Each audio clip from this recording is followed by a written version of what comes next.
The Kremlin on Monday dismissed fears Russia's historically restive North Caucasus region is facing a wave of violence after a series of coordinated weekend attacks on churches, synagogues, and police killed at least 20 in the southern Dagestan region. The attacks on Sunday came just 3 months after Islamic State group fighters killed more than 140 in a Moscow concert hall, the deadliest attack on Russia for almost 20 years, raising fresh questions about security in Russia.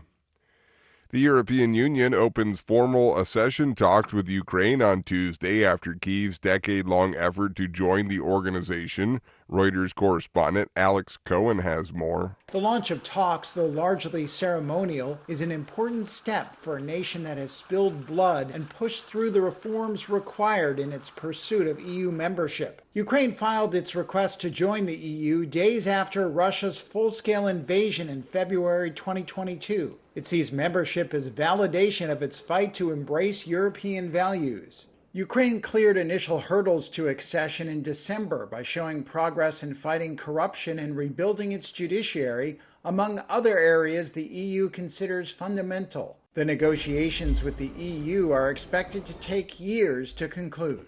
Reuters correspondent Alex Cohen.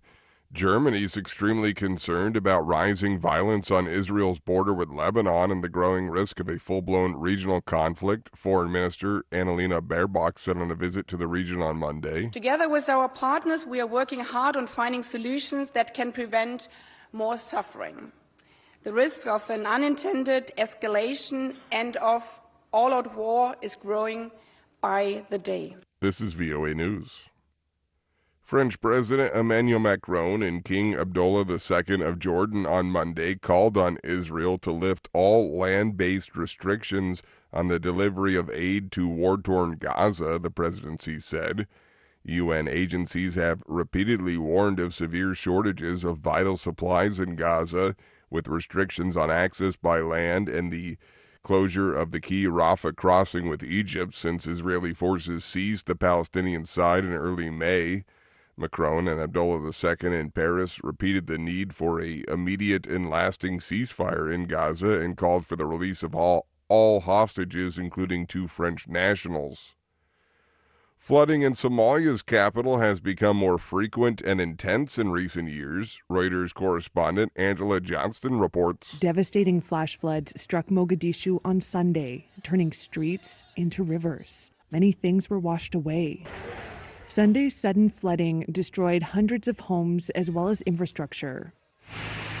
East Africa and the Horn of Africa, which includes Somalia, have experienced increasingly unpredictable weather patterns in recent years. The frequency of extreme weather events like droughts and floods in these regions has significantly increased due to global warming. Climatic changes amplify the impact of those disasters, along with political instability and poverty. Reuters correspondent Angela Johnston.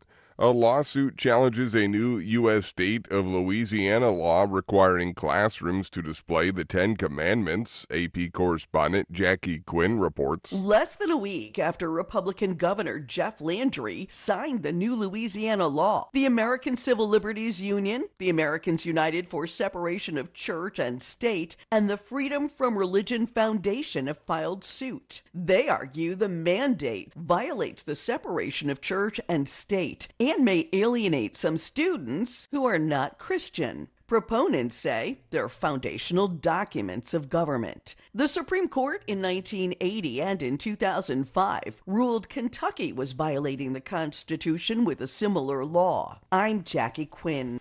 A Chinese probe carrying samples from the far side of the moon is expected to return to Earth on Tuesday, capping a technically complex 53-day mission heralded as a world first.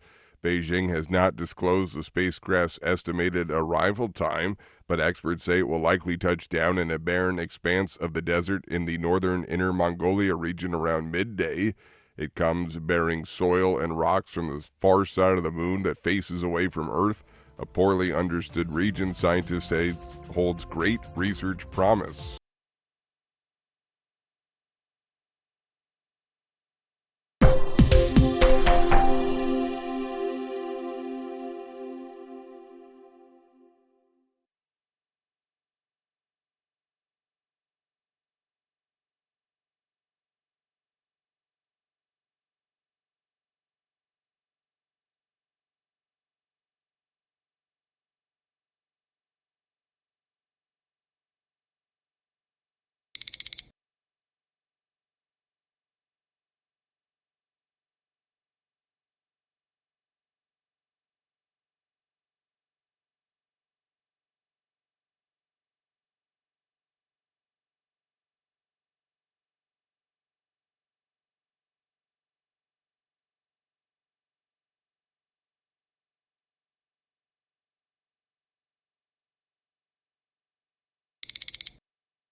Thank you for watching.